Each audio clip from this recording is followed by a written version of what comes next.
Sekjen PSSI, Yunus Nusi, menyatakan Jakarta International Stadium adalah local standing yang megah dan memenuhi standar FIFA. Yunus mengakui JIS adalah stadion apik, namun di sisi lain ada kekurangan yang masih disoroti PSSI. Kalau soal stadion harus diakui, JIS megah layaknya stadion di Eropa, demikian juga rumput stadion, semua berstandar FIFA. Namun yang disoroti adalah sarana dan prasarana perimeter stadion yang belum selesai 100%.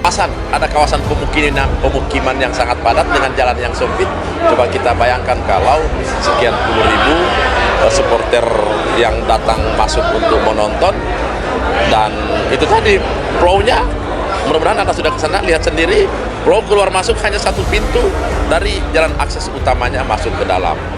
Kemudian ada beberapa pagar pembatas lantai 2, lantai 3 yang Anda juga lihat sendiri tidak begitu terlalu kuat, dan itu bahaya sekali ketika ada event sepak bola yang apalagi di sana timnas yang bermain.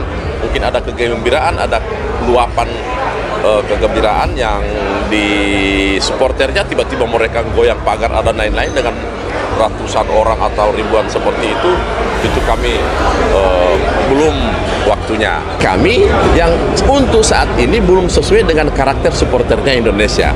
Kemudian ketika nanti tim tamu lah misalnya langsung berhenti di areal umum, di sana ada pemain-pemain hebat yang juga ada ribuan supporter melihatnya, kan itu keamanannya kurang begitu bagus. PSSI pun berharap masukan yang diberikan kepada JIS tidak disikapi secara salah oleh berbagai pihak, termasuk netizen. Ini hanya masalah waktu saja, cepat atau lambat, JIS akan menjadi tempat bagi timnas berlaga, apakah untuk senior, tim U23, U20 maupun U16. Polemik PSSI dan JIS berlangsung dalam beberapa hari belakangan ini. Berdasarkan hasil inspeksi Tim Infrastructure Safety and Security PSSI, JIS belum memenuhi kelayakan 100% infrastruktur, seperti area penurunan pemain, sirkulasi aktivitas terkait pertandingan di outer perimeter menumpuk di barat utara. Bahkan area kerumunan timur belum dapat digunakan, perimeter tribun perlu pengkajian ulang, pagar perimeter di bawah konsors barat tidak kokoh, dan sarana prasarana pendukung macam kantung parkir, transportasi umum, dan jalan akses menuju stadion belum sesuai standar.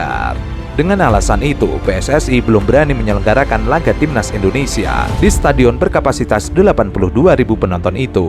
Dunia U20 dan jumlahnya itu lebih dari 4 bahkan sampai 6. Jadi sebetulnya nggak ada masalah GBK dipakai Coldplay karena kita punya 4 sampai 5 stadion lain yang memenuhi syarat. Dan kalau misalkan JIS mau ditambahkan sebagai alternatif, itu yang terbaik. Artinya masing-masing grup terdiri atas 4 tim dan masing-masing bermain di satu stadion, itu yang terbaik. Tapi kalaupun dipakai 4 sampai 5 stadion saja nggak masalah, itu bisa, sangat mungkin dilakukan secara teknis sepak bola. Jadi balik lagi, kalau saya melepaskan diri dari urusan politiknya, Bang Arya benar, kita cukup 4 sampai 5 stadion untuk menggelar event yang pesertanya 24 tim itu, nggak ada masalah. Mungkin yang jadi masalah sekarang adalah kita pengen di Jakarta itu juga digelar event ini.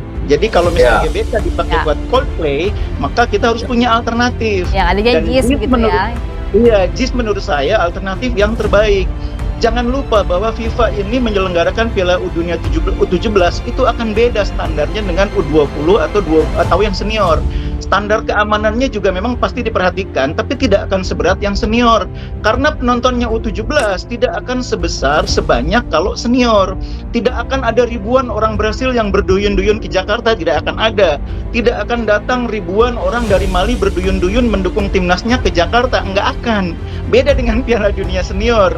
Jika kembali ketika Jokowi menjadi Gubernur DKI Jakarta, ia pernah menjanjikan dalam 2 tahun sudah bisa membangun stadion sepak bola untuk klub Persija.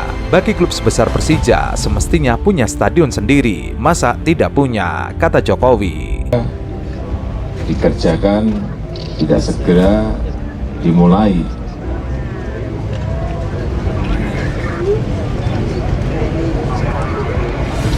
Dan kita tidak berani memutuskan ya stadion ini tidak akan mulai terus karena masih menunggu. Menurut saya tidak seperti itu. Jadi sudah saya sampaikan kepada Kepala Dinas, dimulai dulu karena ini kita sudah ada 2 sertifikat yang sudah pasti dan sudah jelas. Ia mengaku anggaran yang disediakan sekitar 1,2 triliun rupiah. Uang itu cukup untuk membangun sebuah stadion berstandar internasional. Ditanya soal kapasitas stadion, ia mengatakan, yang penting bisa dipakai. Jokowi pernah berjanji akan membuat stadion yang dilengkapi lahan terbuka hijau. Stadion itu sekaligus akan menjadi markas Persija.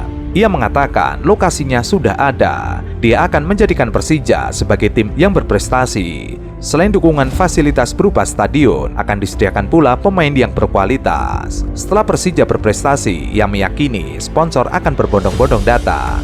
Ibaratnya Persija sebuah produk, kalau produknya bagus tinggal dikemas dan dijual. Namun, sampai Jokowi akan purna tugas sebagai presiden, janji tersebut tidak kunjung terlaksana. Malahan Anies Baswedan yang menunaikan janji Jokowi.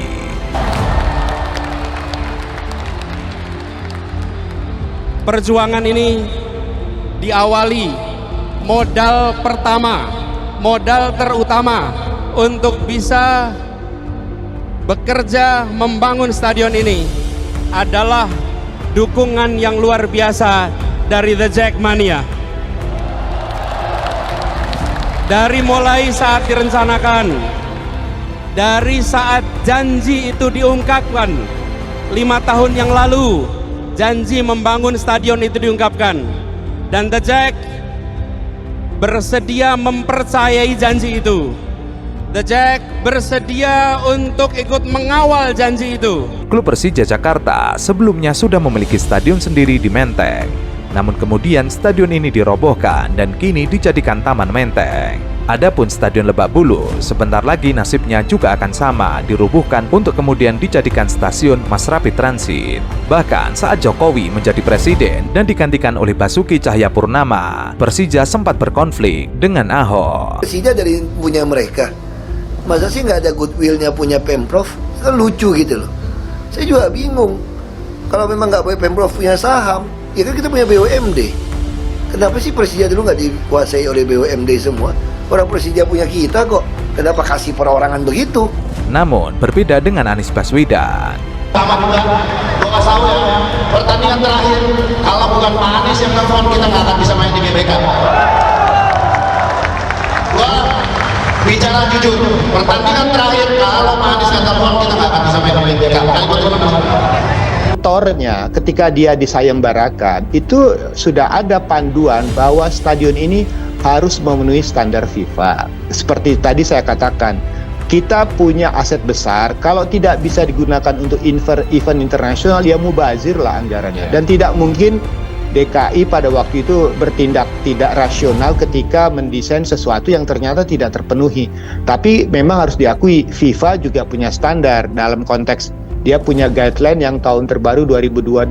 Nah, menurut informasi dari tim penyusunnya, arsiteknya, memang sempat datang pada waktu itu dari tim FIFA untuk menilai. Ada beberapa catatan-catatan, misalnya contoh, untuk mensterilkan kawasan ini dalam radius 1 km tidak ada kendaraan yang bisa masuk, hanya untuk memang official sama pemain saja. Harus diakui ada keterbatasan dari area lahan yang ada. Memang besarnya hanya 70 hektar, kalau di GBK bisa 100 hektar, sama total tambahan bisa 400 hektaran.